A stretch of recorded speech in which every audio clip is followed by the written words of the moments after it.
Today's medic course topic is the knee.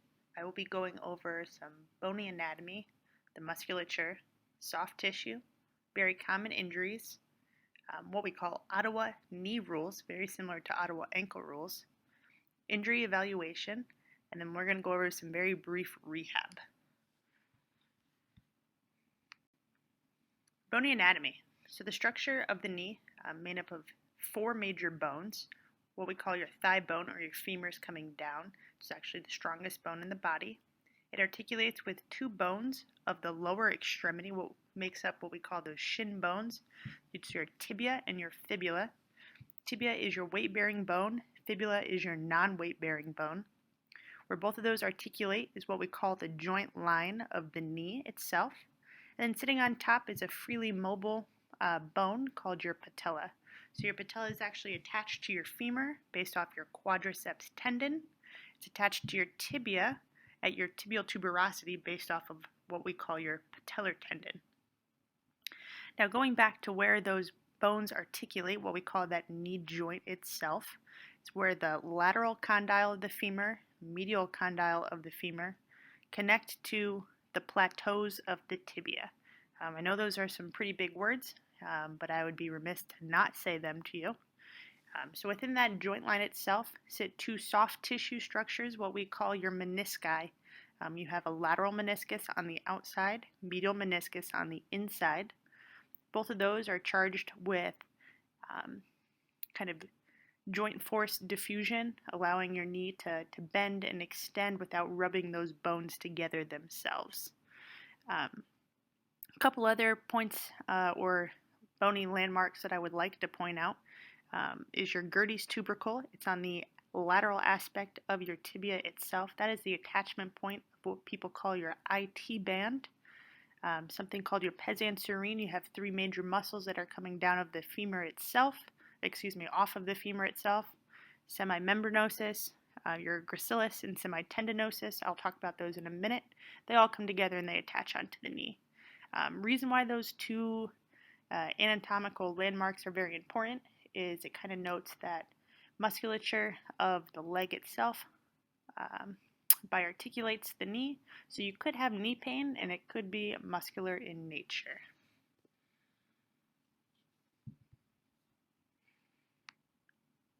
Ligamentous stability. So I already talked about the meniscus and I'll talk about those again, but I am going to talk about the four major ligaments of the knee. So you have four major ligaments of the knee. Deep to your patella or below your kneecap, inside the joint itself, you have cruciate ligaments, meaning that they cross each other. You have your anterior cruciate ligament, also known as your ACL. You have your posterior cruciate ligament, also known as your PCL. So your ACL is the most commonly injured ligament in the body. It stops the tibia from translating anteriorly. So it stops that bottom portion, that tibia, to moving forward itself. Posterior cruciate ligament, as you can guess, does the opposite. It stops the tibia from translating posteriorly. Now, as I said, the ACL is the most commonly injured ligament. If you do tear this, most likely, and I put the most in quotations, you will need to have surgery. Now your foot normally is planted, your knee collapses in what we call a valgus collapse, and there's usually some sort of rotation for that ACL to be torn. Very commonly you hear a loud pop. Posterior cruciate ligament is way harder to tear itself, especially in isolation. Typically, the mechanism of injury, or the MOI that we talk about, is landing on a bent knee and or being in some sort of car crash where your knee is hitting the dashboard. Two other ligaments we call your collateral ligaments. They're on the outside of the joint itself. Is your medial collateral ligament on the inside of the knee. It is actually intertwined with the joint capsule itself, making it very, very strong. And then you have your lateral collateral ligament. It's on the outside. It actually runs from that lateral condyle of the femur all the way to that fibular head, if you remember that non-weight-bearing bone. So your MCL, the one on the inside, is most commonly injured what we call a valgus collapse, or your knee collapsing inwards. Your LCL is commonly injured from the opposite direction, what we call a varus collapse, so bowing outwards. Those are the four major ligaments. As I said, I'd be remiss not to touch upon the meniscus again. You have a lateral and medial meniscus. They're both soft tissue. They are also very commonly injured when you injure one of those ligaments themselves. So any sort of twisting rotation, any sort of collapse of the knee, etc., or even blunt force could tear up those meniscus. Now there's 3 areas of the meniscus. You have the red-red zone, the red-white zone, and the white-white zone.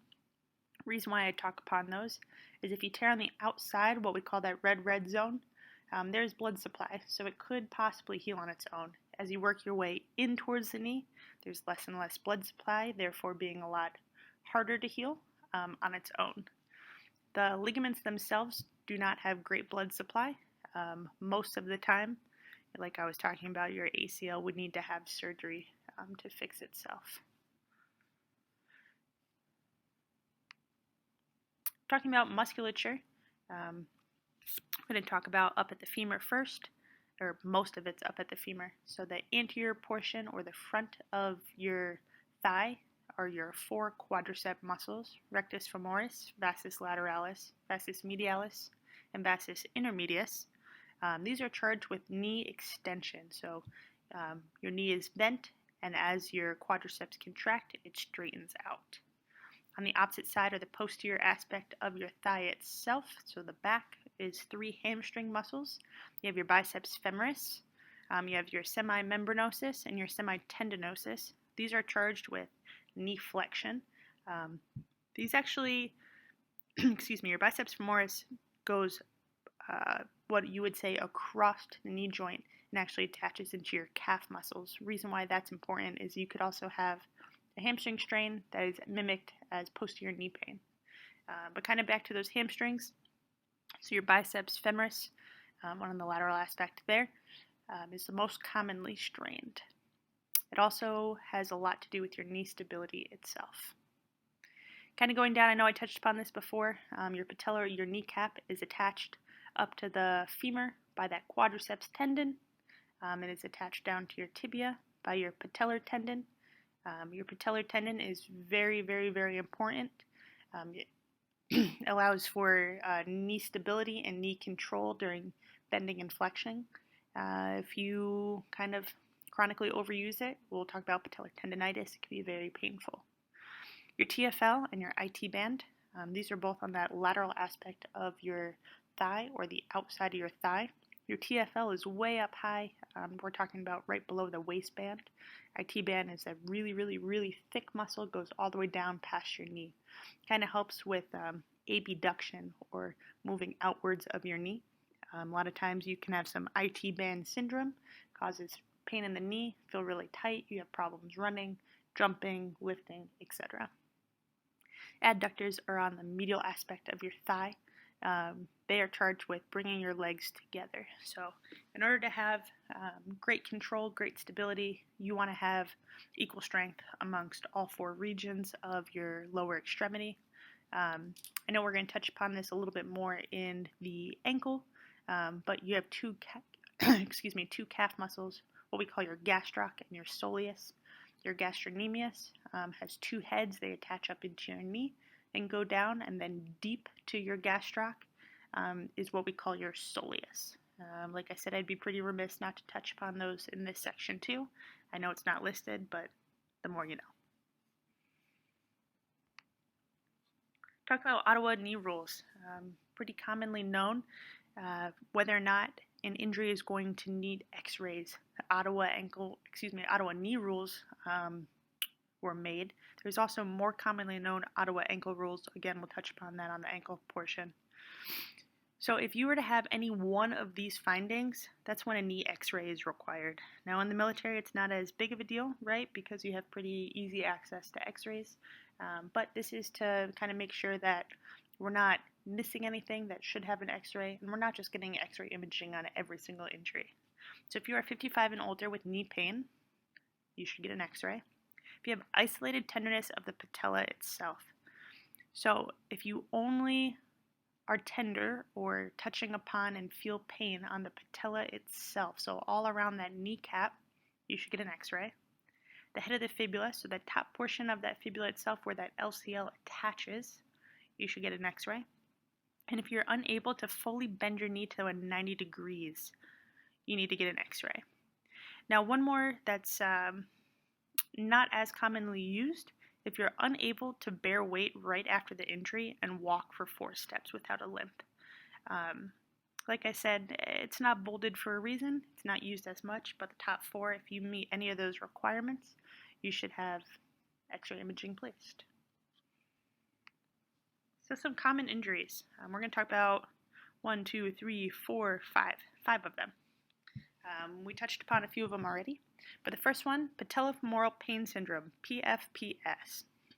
This is where the patella, patellar tendon, and the tibia all kind of connect to each other. So if you remember, tibial tuberosity is where the patellar tendon attaches to the lower extremity. You have that patellar tendon itself, and then it attaches to the lower portion, or what we call the distal pole of the patella itself. Now, in a perfect world, you have strong quads all around that allows for easy movement of the knee into flexion and extension without pain. Now, the patellar tendon could be described as patellar alta or patellar baja, depending on how large it is compared to the length of the patella itself.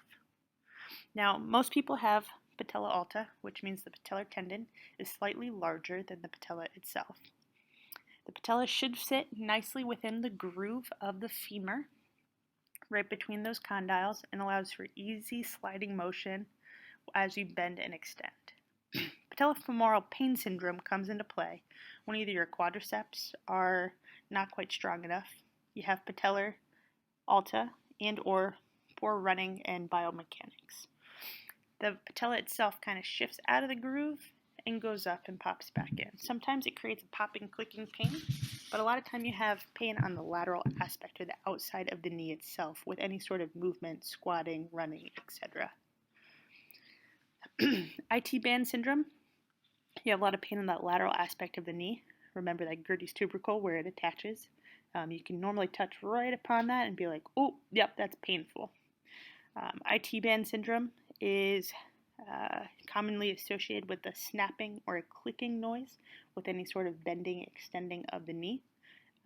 If you do a lot of strengthening of your adductors, your quadriceps, and your hamstrings, do a lot of stretching for the IT band, and focus on proper gait mechanics, it can really help with IT band syndrome. Muscle strains come throughout the entire body. The 2 most common sections of muscle strains are your hamstrings and your quadriceps. These really could be prevented with a good warm-up, staying hydrated, and proper form. Muscle strains are commonly distributed into a grade 1, 2, or 3 kind of strain. What soldiers most commonly kind of mess up or state is, I just strained my muscle, I didn't tear it. If you see any bruising, any swelling, any palpable divots or defects where you're feeling that muscle and all of a sudden kind of gives way, feels like jelly, those are grade 2 and grade 3 muscle strains, and they need to see orthopedics, and they need to make sure they get imaging done. We already talked about all your ligament sprains. We also talked about the meniscus already.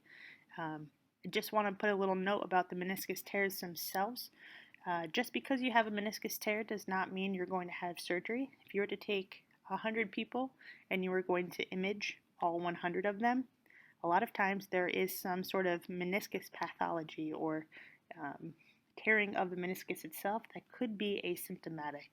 So I want you to just kind of say to your soldiers themselves, unless you have a symptomatic knee that corresponds to a meniscus tear, doesn't necessarily they're going to do anything about it.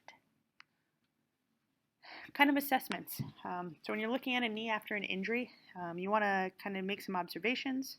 You want to do a functional analysis. You want to look at range of motion, strength, and palpation. So quick observation, you want to note for any sort of discoloration, what we call ecchymosis or bruising.